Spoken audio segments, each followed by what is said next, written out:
तो आज हम बात करेंगे आईपीओ के बारे में।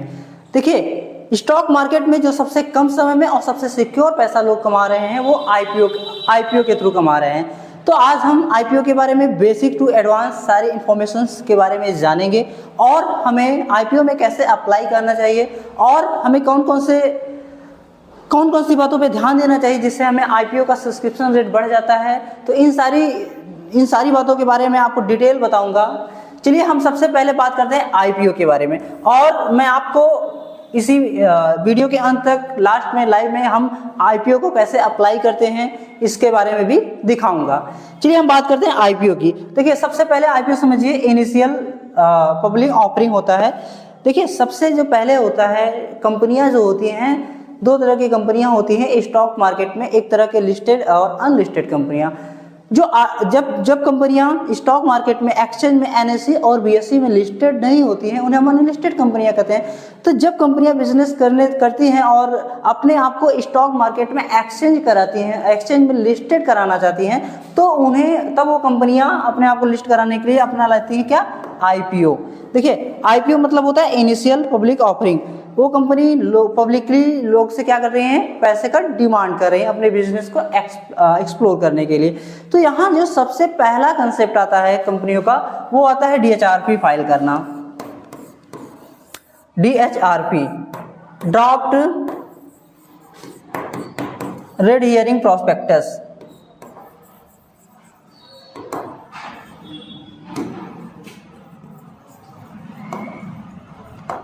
सबसे पहले क्या करती हैं? DHRP file. डीएचआरपी बेसिकली एक डॉक्यूमेंट होता है जिसमें कंपनी सेबी को जब रजिस्ट्रेशन के लिए अप्लाई करती हैं तो अपने कंपनी का सारा ऑब्जेक्टिव लिखती हैं कि हमारी कंपनी का बिजनेस क्या है, बिजनेस मॉडल क्या है, और हमारा रेवेन्यू क्या है, हमारा ग्रोथ क्या है, ऑब्जेक्टिव क्या है हमारे, और ये जो पैसा ऑब्जेक्टिव, ग्रोथ, बिजनेस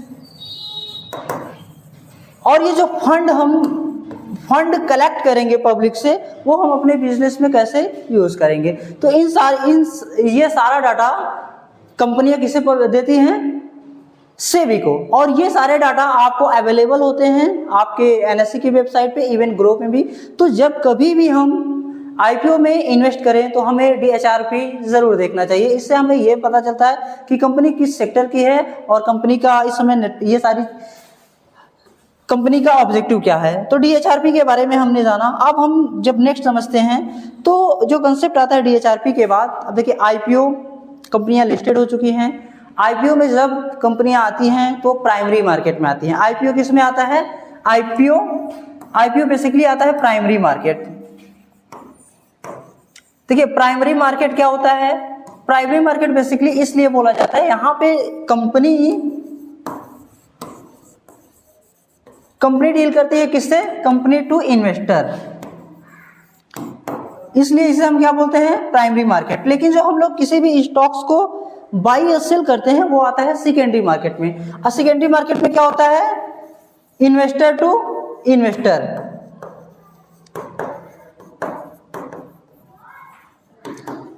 चलिए अब हम आपको बताते हैं, अब जब आईपीओ में कितने तरह के इन्वेस्टर्स होते हैं और आईपीओ का लॉक इन पीरियड क्या होता है। देखिए, सबसे इंपॉर्टेंट बात है कि types of investor in IPO.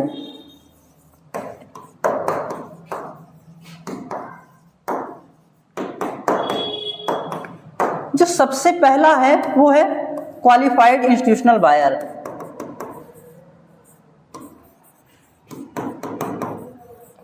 Qualified institutional buyer.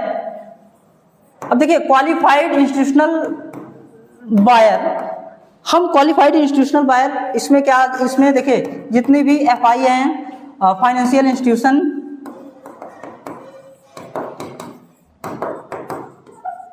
जैसे कि म्यूचुअल फंड्स हो गए, इंश्योरेंस फंड, ये सारे किसमें आ जाएंगे? Qualified institutional buyer. देखिए, क्वालिफाइड इंस्टीट्यूशनल बायर को समझना इसलिए इंपॉर्टेंट है, जब भी कभी भी आईपीओ अलॉट होता है तो जो अलॉटमेंट का परसेंटेज होता है वो सबसे ज्यादा होता है QIB के पास, क्वालिफाइड इंस्टीट्यूशनल बायर के। और ये क्वालिफाइड इंस्टीट्यूशनल बायर अपने आप को एक्सचेंज में क्या किए होते हैं, रजिस्टर्ड कराए होते हैं। अब क्वालिफाइड इंस्टीट्यूशनल के बायर जो नेक्स्ट नंबर आता है वो है आपका एंकर इन्वेस्टर्स, एंकर इन्वेस्टर। चलिए जब हम बात करते हैं एंकर इन्वेस्टर की, बेसिकली एंकर इन्वेस्टर एक कंपनी के प्रमोटर्स हो सकते हैं, को फाउंडर्स हो सकते हैं। ये सब अपने पैसे ये जो इन्वेस्ट करते हैं ये एंकर्स इन्वेस्टर्स में आता है। यहाँ पे एंकर्स इन्वेस्टर का लॉकिंग पीरियड अलग होता है, मैं अभी जब लॉकिंग पीरियड के बारे में बताऊंगा। और जो थर्ड्स होते हैं HNI, high net worth individual, high net worth individual. High net worth individual investors उन्हें बोला जाता है, ऐसे इन्वेस्टर्स जो कि इंस्टीट्यूशनल नहीं होते हैं, जो किसी IPO में 2 लाख से ज़्यादा और 10 लाख से कम पैसे लगाते हैं, उन्हें हम बोलते हैं HNI की कैटेगरी में। HNI, high net worth individual. जो लास्ट कैटेगरी होती है वो कैटेगरी है आपकी फोर्थ कैटेगरी, रिटेल इन्वेस्टर्स की, retail investor. Retail investors basically क्या होते हैं, ऐसे इन्वेस्टर्स जो कि 15,000 से लेके लगभग 2 लाख 15,000 से लेके 2 लाख के बीच में पैसे IPO में निवेश करते हैं, उन्हें हम बोलते हैं रिटेल इन्वेस्टर, रिटेल इन्वेस्टर।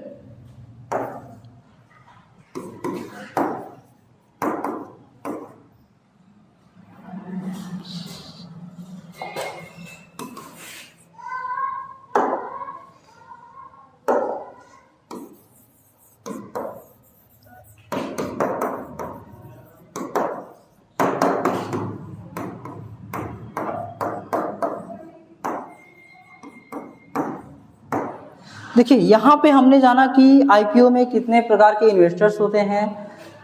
अब हम यहाँ पे ये जानेंगे कि IPO जब अलॉट होता है उसकी जो प्रोसेस होता है, वो प्रोसेस के बारे में हमने बताया आपको कि सबसे पहले आपको DHRB फाइल करनी होती है। उसके बाद यहाँ पे एक कंसेप्ट आता है अंडर राइटर का, जो कंपनी के अंडर राइटर का। बेसिकली देखिए अंडर राइटर का जो वर्क होता है, ये अंडर राइटर हो सकते हैं security under writer, mortgage under writer. देखिए ये अंडर राइटर का काम क्या होता है, बेसिक जब कंपनियां अपना IPO अलॉट करती हैं तो उसका प्रचार प्रसार करना, उसका लिस्टिंग प्राइस क्या होगा, इश्यू प्राइस क्या होगा या प्राइस बैंड क्या हो, ये सारी चीजें जो वर्क होता है ये बेसिकली क्या होता है अंडर राइटर का। ये कंपनियों के जो ऑनर होते हैं ये कुछ वर्क क्या कर देते हैं, डेलीगेट कर देते हैं किसे, अंडर राइटर का। ये एक प्रोसेस था। अब देखिए हम बात करते हैं कि IPO में 4 तरह के इन्वेस्टर्स होते हैं और सबका जो लॉक इन पीरियड होता है वो अलग अलग होता है। Lock in period in IPO।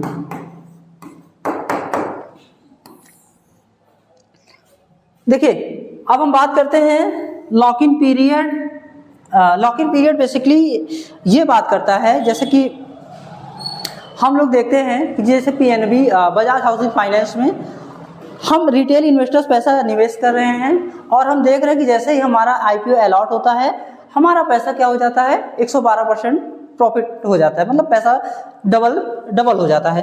तो हमारे पास अपॉर्चुनिटी है कि मैं वहीं से क्या कर सकता हूँ, एग्जिट कर सकता हूँ, अपने शेयर सेल कर सकता हूँ। लेकिन जब लॉक इन पीरियड का कंसेप्ट आया तो इसका मतलब ये है कि जितने भी क्वालिफाइड इंस्टीट्यूशनल बायर हैं उनको एक समय सीमा दी जाती है। उस समय सीमा के बाद ही वो अपने शेयर क्या कर सकते हैं, बेच सकते हैं।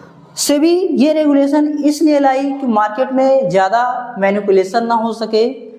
ज़्यादा मैनिपुलेशन नहीं होगा तो जो लोगों का ट्रस्ट है मार्केट से वो बढ़ेगा। मार्केट में ट्रांसपेरेंसी होनी चाहिए, पारदर्शिता होनी चाहिए। इन सबको थोड़ा सा एक्सप्लोर करने के लिए सेबी ने समय के साथ लॉक इन पीरियड का कंसेप्ट लाया। अब देखिए लॉक इन पीरियड का जो कंसेप्ट होता है वो जैसे मान लीजिए एंकर इन्वेस्टर्स हो गए, जो एंकर इन्वेस्टर बेसिकली जो बड़े प्लेयर्स हैं, उनका जो लॉक इन पीरियड होता है किसे वो अपने आईपीओ से अपने शेयर को कब बेच सकते हैं। देखिए वो आईपीओ से अपने शेयर को बेच सकते हैं। बेसिकली दो स्लैब है इसमें, एक वो 50% शेयर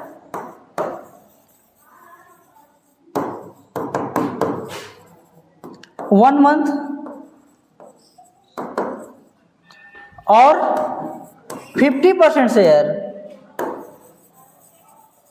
90 डेज। कहने का मतलब यहाँ पे अपने एंकर इन्वेस्टर जो होते हैं अपना शेयर 50% शेयर, जैसे मान लीजिए कि आज आईपीओ की लिस्टिंग है 5 फरवरी को, तो 5 फरवरी के बाद 5 मार्च को ही वो अपने शेयर बेच पाएंगे, और अगला जो 50% होगा वो 3 महीने के बाद। ये है किसके लिए? लॉक इन पीरियड है एंकर इन्वेस्टर्स के लिए। अगली जो कैटेगरी है, जैसे मान लीजिए किसी के पास 20% से ज्यादा शेयर हो, 20% से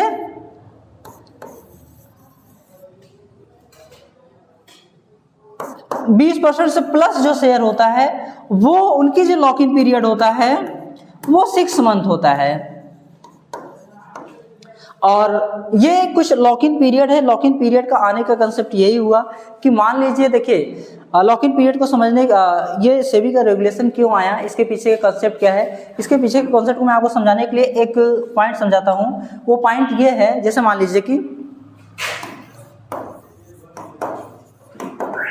percentage wise allocation in IPO.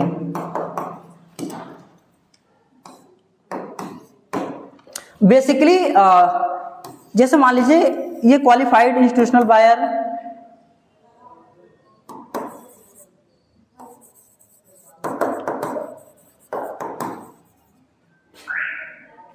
Anchor investors,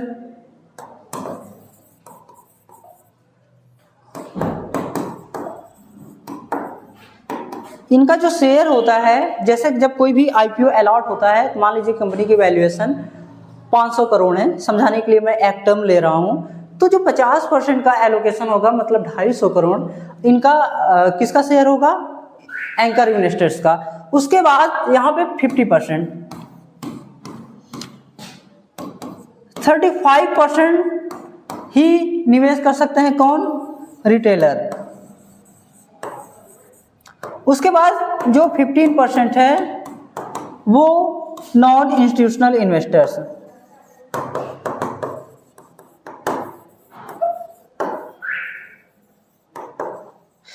अब यहां समझिएगा, अगर ये लॉक इन पीरियड का कंसेप्ट ना आए तो ये जो 35% रिटेल इन्वेस्टरों का पैसा है, ये क्या करेंगे? अगर ये अपने सारे शेयर्स क्या कर देते हैं, एक साथ सेल कर देते हैं, तो इनका पैसा यहाँ पे क्या हो सकता है? स्टॉक मार्केट आईपीओ में फंस जाएगा। इसलिए सेबी ने ये लॉक इन पीरियड का कंसेप्ट लाया है, ताकि रिटेलर के जो इंटरेस्ट है उसके क्या की जा सके, उनका इंटरेस्ट क्या रहे? सिक्योर रहे। तो ये लॉक इन पीरियड का कंसेप्ट था, हमने समझा। अब देखिए आईपीओ डीएचआरपी क्या होता है, ये हमने समझा। अब देखिए, अब आईपीओ लिस्ट हो चुका है। अब आईपीओ लिस्ट होने के बाद जिसके पास जो रिटेल इन्वेस्टर्स होते हैं, उन्हें क्या करना चाहिए? वो अपने शेयर्स बेच सकते हैं, लेकिन इंस्टीट्यूशनल ये उनके एक समय सीमा होती है, उसके बीच भी बेच सकते हैं। देखिए आईपीओ की जो प्राइस की लिस्टिंग होती है वो उस पर डिपेंड करती है। एक कंसेप्ट आता है ग्रे मार्केट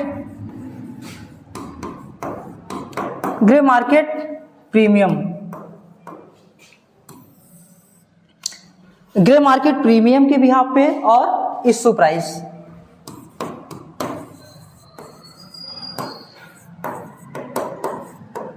अब देखिए, अब हम यहां पे बात करते हैं ग्रे मार्केट बेसिकली है क्या? जीएमपी, जिसे हम लोग जीएमपी भी बोलते हैं। देखिए ग्रे मार्केट प्राइस बेसिकली जैसे मान लीजिए कि 3 तरह के स्टॉक मार्केट्स होते हैं, एक वाइट मार्केट, एक ब्लैक मार्केट, एक grey market. White market basically जो लीगली हो, ब्लैक मार्केट जो अनलीगल हो, ग्रे मार्केट इसके लिए कोई लीगल रेगुलेशंस नहीं है। तो ये जो आईपीओ में ग्रे मार्केट जो कि अनऑफिशियली एक्सचेंज के थ्रू नहीं होता, ओवर द काउंटर होता है, यहाँ पे लोग क्या कर सकते हैं, ग्रे मार्केट के थ्रू ट्रेडिंग करते हैं और इससे आईपीओ की प्राइस पे क्या होती है, इफेक्ट पड़ता है। अब देखिए जब ये लिस्टिंग हो जाता है तो जो आईपीओ आता है, यहाँ पे आईपीओ का बनता है एक प्राइस बैंड। क्या बनता है, price band. For example price band, lot size,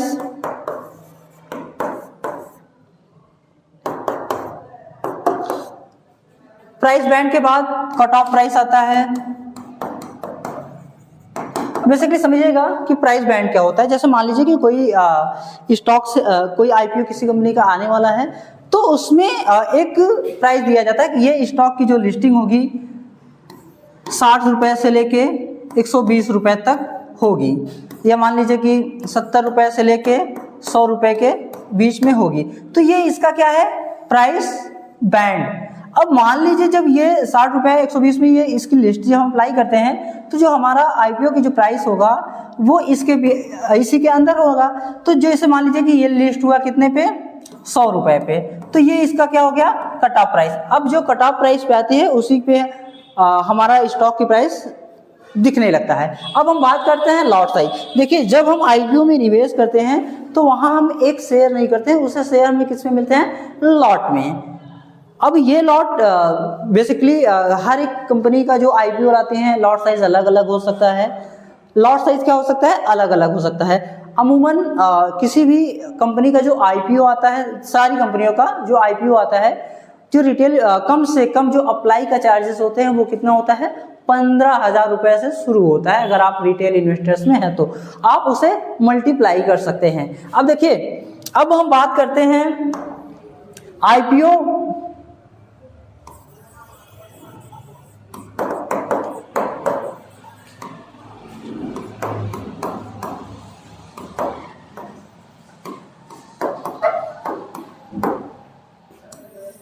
अब हम बात करते हैं कि आईपीओ में इन्वेस्ट करने के हमें बेहतर फायदे क्या होते हैं।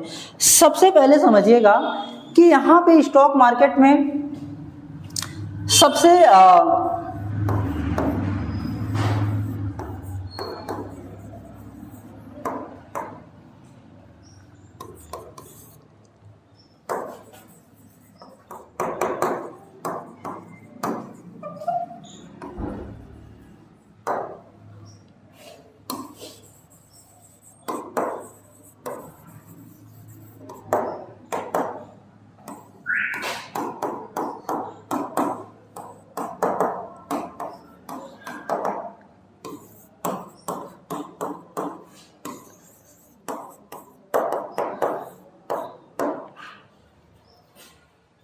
देखिए आईपीओ में लोग निवेश क्यों करते हैं। आईपीओ में निवेश करना सबसे बेहतर इसलिए माना जाता है कि यहाँ पे जो होता है सिक्योरिटी आपको ज़्यादा होता है। जैसे मान लीजिए कि ज़्यादातर जो कंपनियां अपने आप को आईपीओ में लिस्टेड कराती हैं, अच्छी कंपनियां, उनकी जो लिस्टिंग कट ऑफ प्राइस होती है वो अपने आप को लगभग 70%, 80%, कभी कभी 150%, 200% पर लिस्टिंग होती है। फॉर एग्जाम्पल मैं आपको समझाने के लिए बताऊँ, जैसे बजाज हाउसिंग फाइनेंस का स्टॉक्स आया था 16 सितंबर को, आप लोग विजिट कर सकते हैं।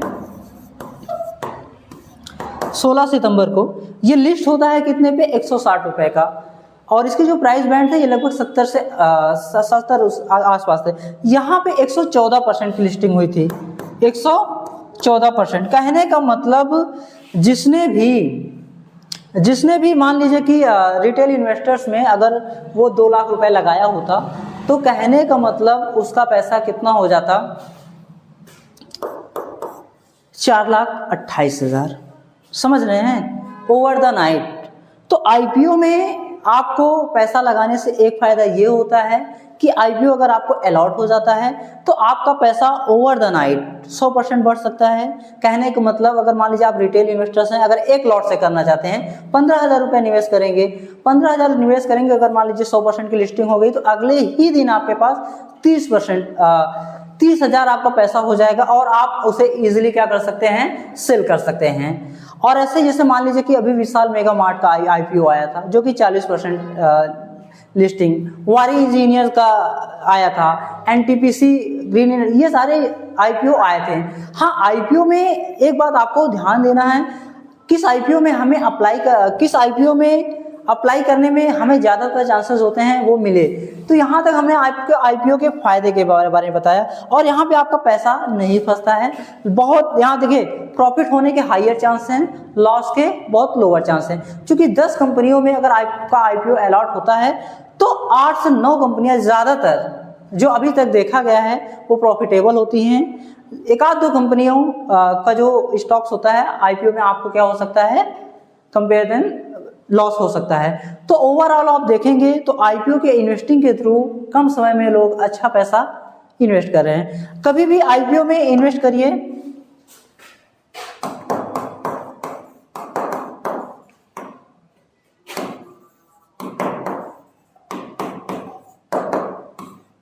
देखिए आईपीओ में निवेश करने से पहले आपको ये पता होना चाहिए कि आप मान लीजिए कि ऐसा नहीं है कि आप आईपीओ में इन्वेस्ट कर अप्लाई कर देते हैं तो आपको आईपीओ मिल ही जाएगा।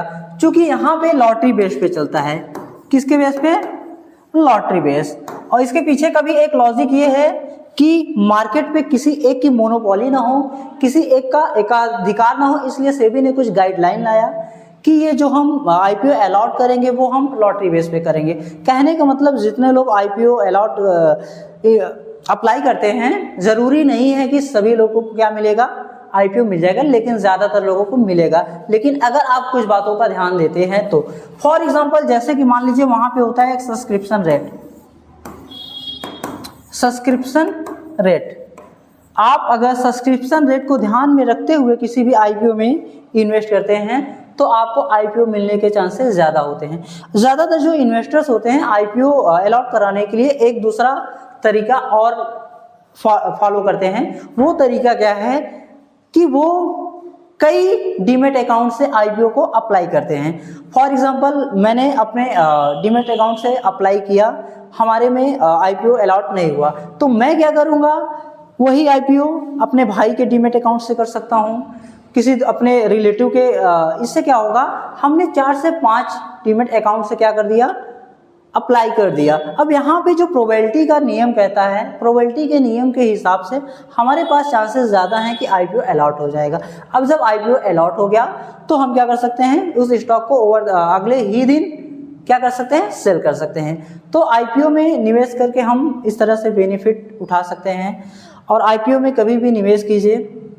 आपको अगर स्टॉक मार्केट में हैं तो जितने भी बास्केट्स ऑफ इंस्ट्रूमेंट्स हैं स्टॉक मार्केट के, आईपीओ हो गए, स्टॉक्स हो गए, स्टॉक्स ऑप्शंस हो गए, इवन ईटीएफ्स हो गए, सब में निवेश करना चाहिए। और एक रेगुलर इन्वेस्टर्स को एक सेपरेट फंड आईपीओ के लिए रखना चाहिए। और जिस कंपनी के आईपीओ का सब्सक्रिप्शन रेट कम हो उस कंपनी में आप आईपीओ को अप्लाई ज़रूर कर दीजिए। अगर आपको आईपीओ मिलता है तो आपको बहुत ज़्यादा बेनिफिट होता है।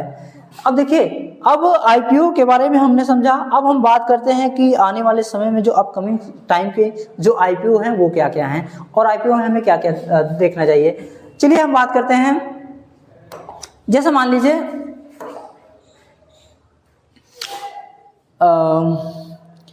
चलिए यहीं पे हम एक सेक्शंस आता है आईपीओ का।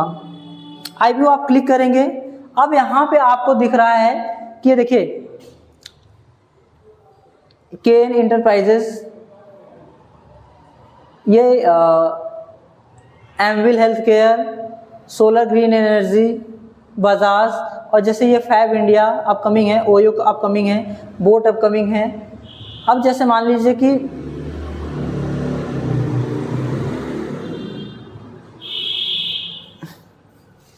यहाँ देखिए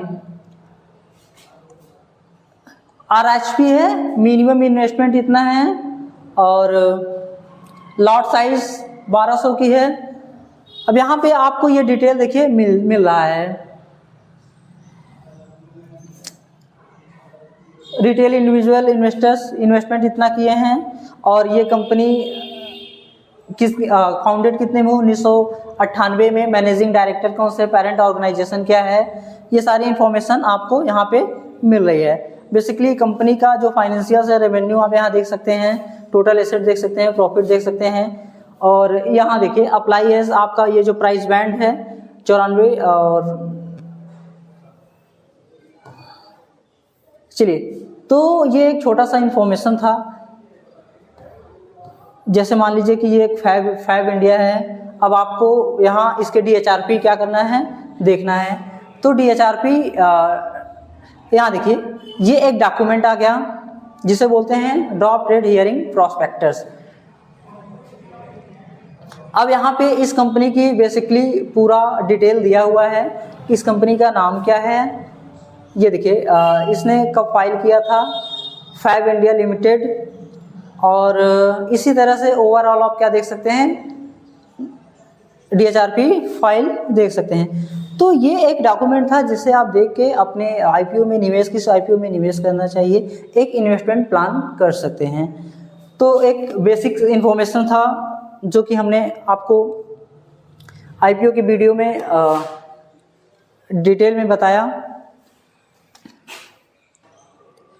दोस्तों इस वीडियो में हमने सीखा कि IPO क्या है, IPO का प्रोसीजर क्या होता है, IPO में कितने प्रकार के इन्वेस्टर्स होते हैं, लॉक इन पीरियड क्या होता है, और IPO में निवेश करने से हमें क्या क्या बेनिफिट हैं, और किन किन बातों का ध्यान देना चाहिए, और DHRP फाइल, इन सब के बारे में हमने आपको बताया। ये एक डिटेल वीडियो था। और अब मान लीजिए कि आपको किसी भी इंडिविजुअल टॉपिक्स पे अगर आपको इन डेप्थ और डिटेल इन्फॉर्मेशन चाहिए तो प्लीज़ कमेंट कीजिएगा, उस टॉपिक पे हम आपको एक डिटेल वीडियो अलग से बनाएंगे। थैंक्स।